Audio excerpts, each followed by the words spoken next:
How much do you love the classic Pottery Barn look? Well, today we're gonna be transforming this set of nightstands. I'm only gonna be using paint to accomplish the look, so don't go anywhere and stick around for today's makeover. I bought this set of nightstands years ago from a big box store. Back then, the trend was that pretty much your entire bedroom set had the same finish and matched to each other. Even though the set is not made out of solid wood, they're still in great condition, and I think that once refinished, they're gonna look like brand new. I remember the first time I laid eyes on the bedroom set and thinking how beautiful these posts on the front were. Believe it or not, they're made out of a resin that's a cream color, and so are the legs. For the most part, the finish is in good condition. You can see that it's very shiny. There are a couple corners on the drawers that have a little damage. As you can tell, the corner on this drawer got nicked, and I can tell that it's just a bunch of pressed wood. Can you believe that I owned this set for about 8 years before I even noticed that these sliding trays existed? Needless to say, I never used them.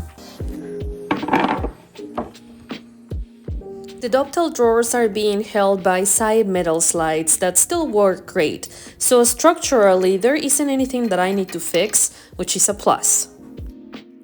The original hardware has a classic look that never goes out of style. It's nice, heavy, good quality, so I'm gonna keep it. They've been sitting in my basement collecting a little bit of dust, nothing too bad, because I try not to use any furniture polishes. But I think just a quick wipe down is going to be enough to get rid of any dirt before I start scuff sanding. Anytime that I'm working on a piece where the drawer edges rest on top of the frame, I like to remove them before doing any sort of treatment. It's going to make it easier for refinishing them, and it's also easier when you're cleaning things up.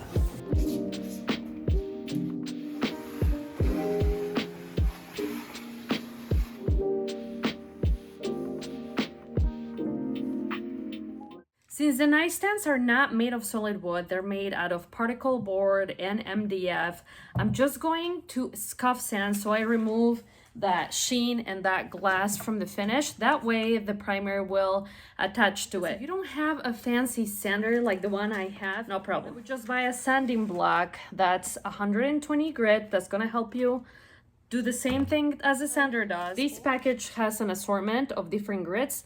I usually start with a 120 or a 150, and that's all you need.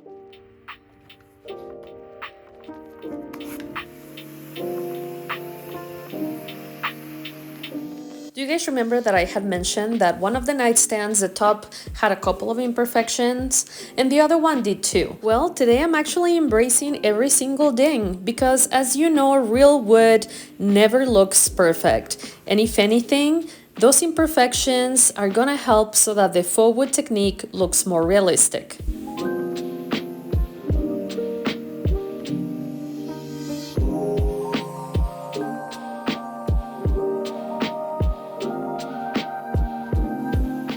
gonna be using that 150 grit sheet to really get into these little tiny crevices. These little guys are also great. You can use instead of the fancy sander.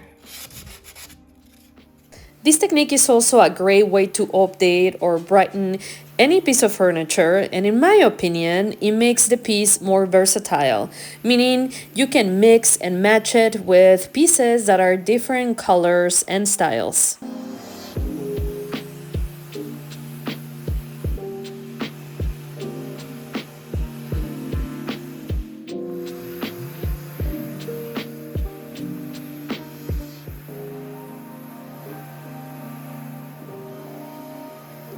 Most of the times you guys have seen me use an oil-based primer like the one on the screen, but today, since I'm mainly working with MDF, resin, and pressed wood, I'm not really worried about bleed through, so I'm going to be using a water-based primer since it's much cheaper. Since I'm gonna create a faux wood finish, I'm gonna have that primer tinted.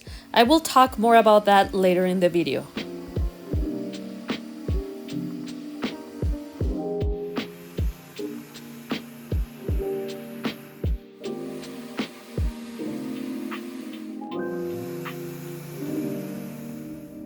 Since the key to any successful makeover is to keep our surface clean and dust-free, I'm cleaning the set using a TSP alternate. Then I'm gonna have to head out to the store to get some supplies. If you decide you want to give this finish a try, I highly recommend brushing or rolling the primer. This is gonna help you make the wood texture look more realistic. The reason why I'm deciding to spray it is because the decorative posts have curves and grooves. And remember, I'm doing this for my business, so I'm trying to be as efficient with my time as I possibly can. But you at home, you don't need to, and you definitely do not need a sprayer to achieve this look.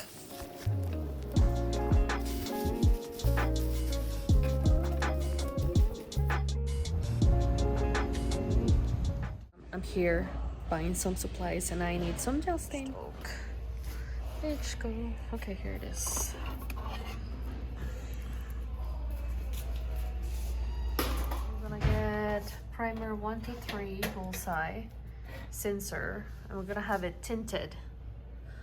You have to make sure that you get the tintable one. I have a quick little tip for you guys. I was looking for the color Turbo Tan by Valspar. Knowing that this store didn't carry this brand, I went into this website called Paint Color Match. And just like the name says, you enter the paint color and the brand that you're looking for, and it will give you the closest paint color match from different brands. The brand that they carry here is called PPG, and I found an exact color match, went to the front counter and asked them to tint the primer for me. Now we're gonna ask him to tint the primer into this color from PPG called Birch Beige. That's gonna give our vase this beautiful tan. Once home, I stirred the brand new can of primer and ran some product through the filter to get rid of any lumps or clumps. I added a little bit of water and tested my sprayer, making sure the output was consistent.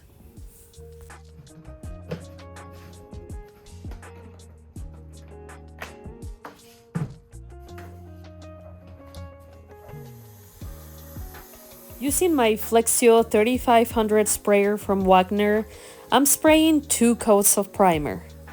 When applying this primer with a brush or a roller, my only recommendation would be to apply light coats. You'll need at least 2, just make sure that your coverage is good.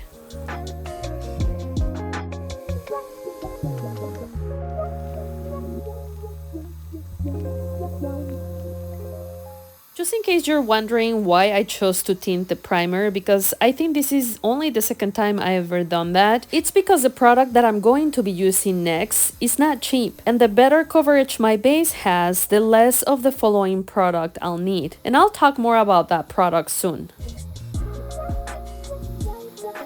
By the way, notice that I pushed the screw that's attached to the legs through a piece of cardboard to keep them upright. If you have an old shoebox or cardboard piece that's sturdy sitting around, believe me, doing this will make your job much easier, as the legs are easy to rotate this way.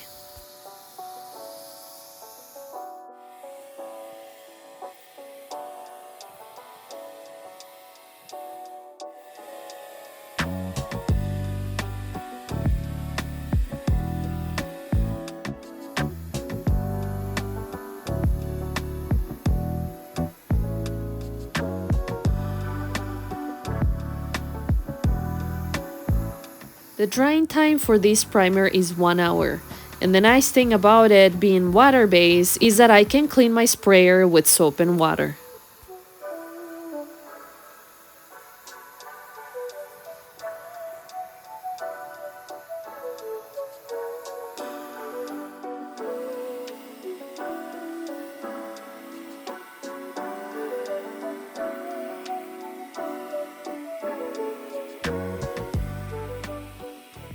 Today we are gonna make sure that the nightstands look and feel like wood.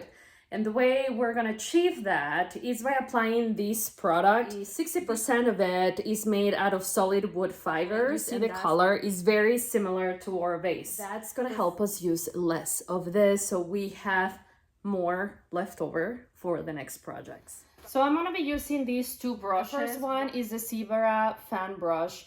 That's gonna help me spread out the Retique It. I'm gonna be using this one just to create that wood texture.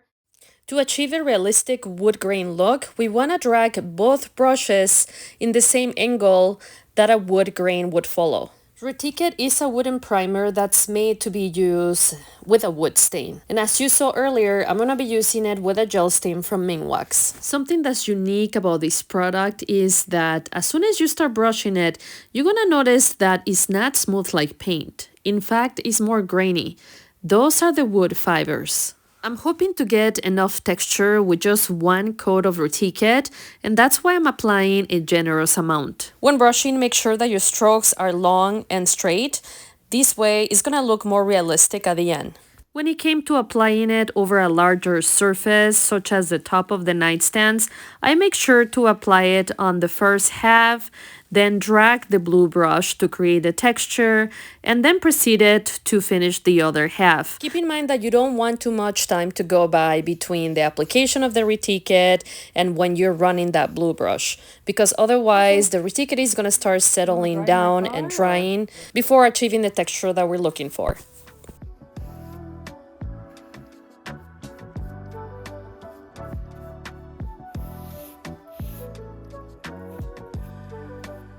To create the same texture on the legs, I needed a brush that was smaller than the blue one that also had softer bristles. That's why I ended up using this small chip brush here. The smaller and softer bristles that this brush has allow me to get into the grooves and curves that the legs have.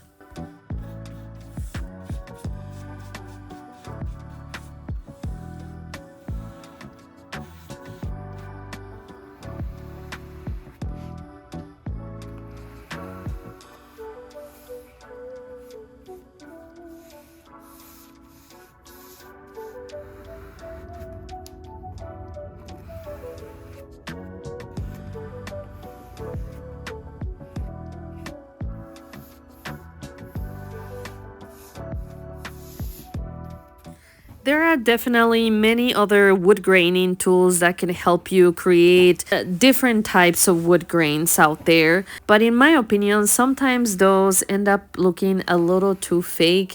And I just wanted something a little more settled for these nightstands. But just know that if you're looking for more of a wood pattern, there's definitely several tools out there in the market you can find. Retique It can be stained after 2 hours of drying time, but I think I'm just getting to the end of my day here and I'm gonna let things sit overnight. Always take a good amount of time stirring your brand new can of stain. This one was looking a little lumpy, so I stirred it for a good couple of minutes before using. I also have lots and lots of disposable shop paper towels available and ready to use, so I'm gonna be wiping off any excess as soon as I'm done applying the stain.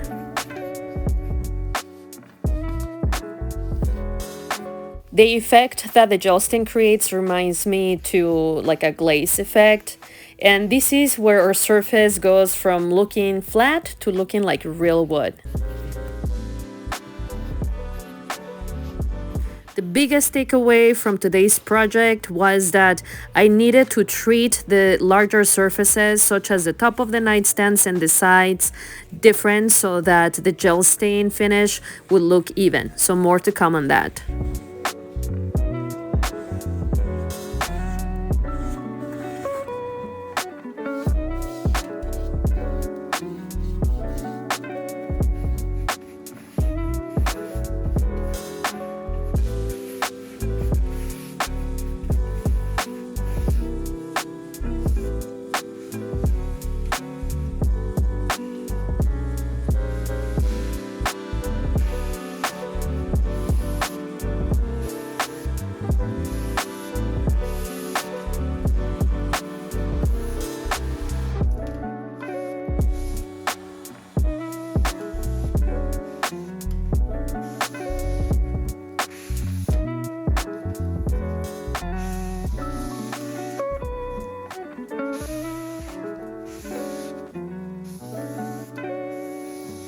Are you guys ready for today's biggest tip?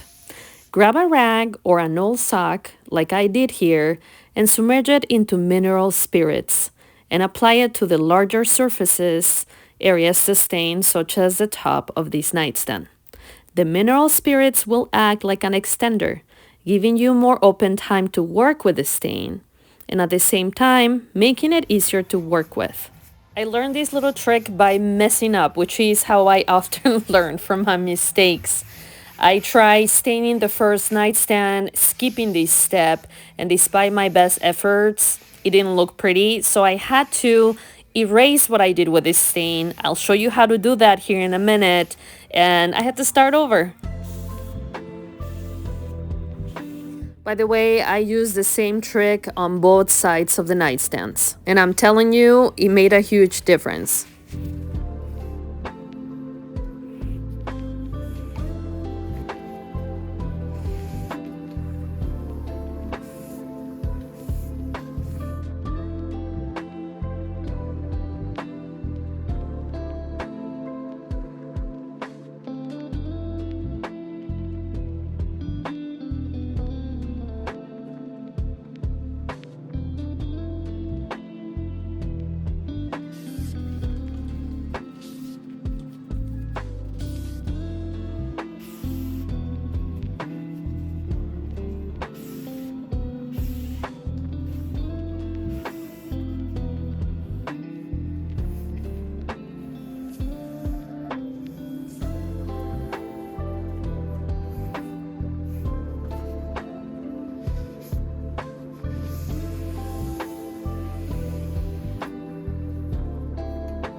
Do you guys remember how at the beginning of the video I mentioned that these decorative posts here were made out of resin? When I was wiping off the stain from them, I found that the stain was coming off a little too much, which meant that the wood effect was less visible. The way I fixed this was by using a brush with a tiny bit of gel stain residue in it and sort of feather more of that stain over those posts.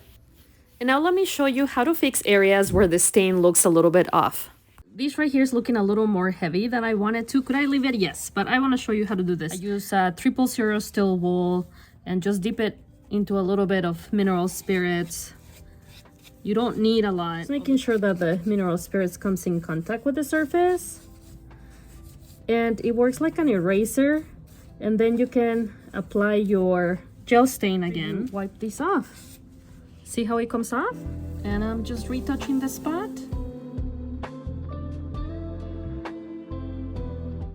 Good morning. Today we're gonna be top coating all the puzzle pieces. I'm using high performance. As usual, I'm filtering the top coat to remove any debris or any lumps or clumps, protecting my lungs by wearing a respirator. I ended up applying a total of 3 coats to protect my new faux wood finish. One last reminder that you don't need a sprayer to do this. You can also roll or brush the top coat.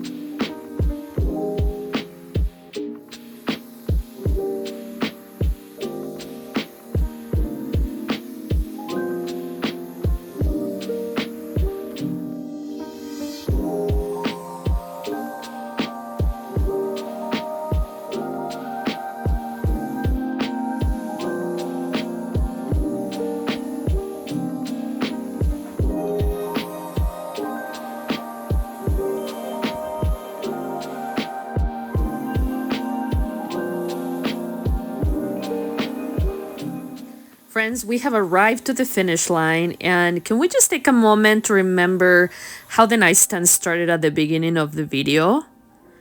And this is how they look today. What do you guys think of this faux wood technique? Do you think that they look like they could be sold at a Pottery Barn store? I wouldn't mind having these back in my bedroom now.